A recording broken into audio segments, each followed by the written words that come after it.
Hello, PvPers and PvEers alike. This is Guildsource's first episode and the game is coming out soon, which is why I put together these 15 tips which either enhance the way you play or help you be more comfortable with the game before it comes out. So let's get into it.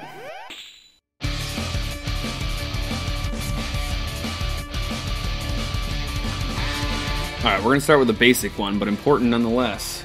Go wield some steel, or wood. Get yourself a weapon as soon as the tutorial is over. Your abilities are based off your weapon, as you should know, and in the hero menu, it's viewable if you go to the second to last tab in the hero menu and the top sub-tab, weapon skills. You can view them there, go find what abilities you want to train at first, and then go buy that weapon. You'd be like, I don't have any money. Well, you'll go do a few quests, which brings me to my tip number 2. Many of the quests you'll do are heart quests, and you get money from those via the mail. They send you mail after you complete the quest, even though they're like right next to you, and they just feel like sending you the mail, rather. So go to the mail with the icon at the top left of your screen. There is no hotkey for it, so it's kind of confusing there, but just click on it. You can see the mail, take all at the bottom, and then I'll take the money, and then run. Take the money and run. And that'll give you the ability to buy that weapon. Tip number 3, karma vendors. Every single time you do a heart quest, that NPC turns into a karma vendor, which is a currency that you build up from doing it. I think a lot of quests, I think dynamic and heart quests, and you can buy items from them. And every single quest NPC that becomes a karma vendor has items that are different from each other. So there's going to be a lot of different items, and just peruse around, and I would recommend looking at those because there's going to be some cool stuff in there. You can also sell items to these vendors, so that'll be a way of relieving your inventory. Number 4, dailies. In this game, dailies are automatic and they're in a form of achievements. Go to your hero menu and you can see the second to the last tab, and the top 2 subtabs are daily and monthlies. And these are just achievements that when they happen, they give you experience. And the particular thing about them is that they can happen more than once a day. Like if you highlight the bar for satisfying it, you can see this is tier 1 of 3. And so you can get that achievement 3 times per day. And so satisfying these achievements is an extremely good way to level up because the experience you gain is pretty substantial. When you get an achievement, it appears, it's announced on the right, and it'll shoot a bunch of gold sparklies at your XP bar, and it's pretty cool to watch, and it goes up quite a bit amount.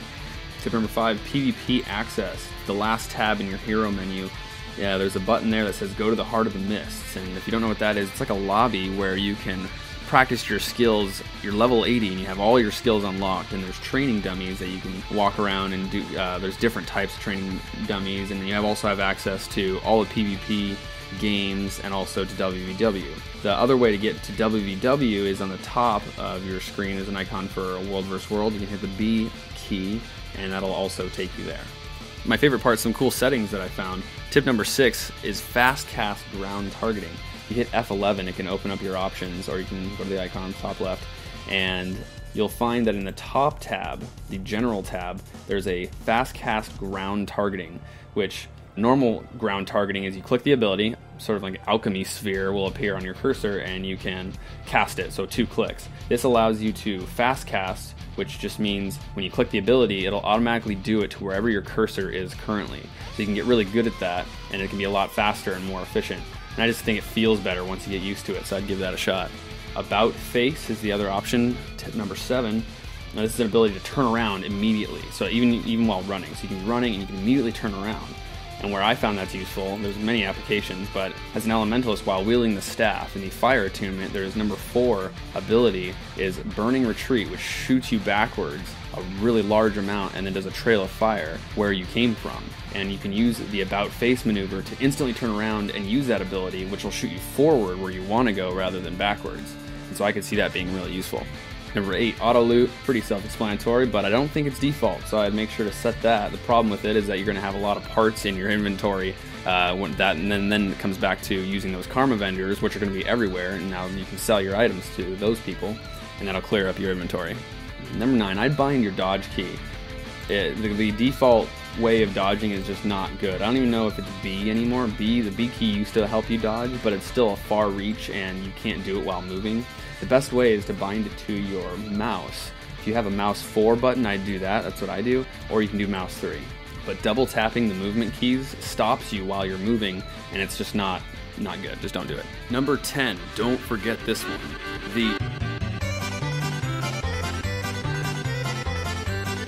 Yeah, you'll thank me later. Tip number 11, I want to explain the fallen state real quick. When you get killed, you don't actually get killed. You're just in this down state where you're just sitting there, and apparently your legs are broken, but you can use your arms. And so you got these 4 abilities, and none of your other abilities work. They don't appear, and you've got these 4 additional, these 4 separate abilities, 2 of which are unusable as soon as you enter the fallen state. They have a cooldown. You get them like in 5 seconds or so. Each ability is somewhat alike in each class. I'll go through them right now. The first one is a damage ability, usually, can apply conditions maybe. The second ability usually messes with your opponent. It'll root them or knock them back, which comes into play when PvP and they're trying to kill you. You can do those things to interrupt them. The third ability is a defense skill, usually, like the warrior will get up out of the fallen state and start pummeling people. Or elementalists can turn into mist and be invulnerable for a little bit. And the fourth ability is always a bandage. It heals yourself. So if someone kills you and they run off, you can heal yourself over time and eventually get back up. However, in PvP, if you're near someone that's down, you can click F, and that'll do some wound up 4-second long, like insta-gib. It's like a curb stomp that hoe sort of a move where it just throws a flag on their face and kills them. Now that's where the sort of interrupts come in, and you can help allies by interrupting someone doing that, or if you're in the fallen state, and some classes have an interrupt, you can interrupt that killing ability. Number 12, I wanted to show you where the dyes are so you can customize your character past the original character creation. In the hero menu, above your paper doll portrait, you've got wear town clothes and wear armor, and then to the left of that, you've got toggle dye mode, and that you can change around your dyes and see the additional dyes that you've gotten through crafting or through random drops. And tip number 13, the Black Lion Trading Company is ArenaNet's way for you to do microtransactions, MTX. And let me be clear, it's not pay to win. It's just a bunch of perks, and some of them are experience boosts and whatnot. So there it is. Number 14, I thought this was pretty cool. If you go into the options under screenshots, there is a stereoscopic keybind for taking a screenshot, like 3D. And so I've tried it out, and although it's not the best, it just does the user interface on one level plane, and then on all the other environment is on a separate plane, and it's just basically 2 different layers. But it still looks 3D. And further on that, back in the general options, there's enable stereoscopic rendering. And I wonder, I haven't tried that out yet, but I wonder if that means eventually you can see the UI pop out like that and play that way. I think that'd be amazing. Last tip, number 15, remember Guildsource. We're coming out with videos weekly, esport coverage, patch notes, game information, guides, and more.